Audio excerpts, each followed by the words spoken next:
उपमुख्यमंत्री अजित पवारांचा भल्या पहाटे चाकणमध्ये दौरा, वाहतूक कोंडीच्या समस्येचा घेतला आढावा।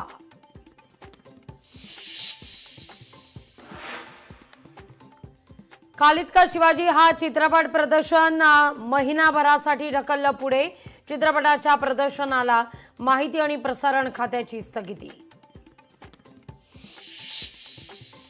भामटेपणा करू नका, कायद्याच्या चौकटीतच काम करावं, सर्वोच्च न्यायालयानं ईडीला सुनावले खडे बोल। कबुतरांना अन्न पाणी देण्याची हायकोर्टाकडून बंदी कायम, तज्ञ समिती गठीत करून सखोल अभ्यास करण्याचे दिले निर्देश। लोकल ट्रेनमध्ये हिंदी मराठीवरून 2 महिलांमध्ये बाचाबाची व्हिडिओ सोशल मीडियावर व्हायरल।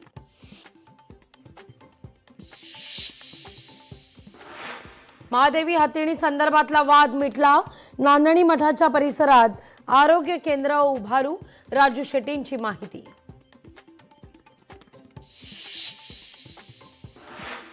नांदणी मठाच्या हत्तीणी संदर्भात आज मुंबईत होणार बैठकीला राज्य सरकारचे वकील, नांदणी मठाचे वकील आणि वनताराचे वकील एकत्रित येऊन सर्वोच्च न्यायालयामध्ये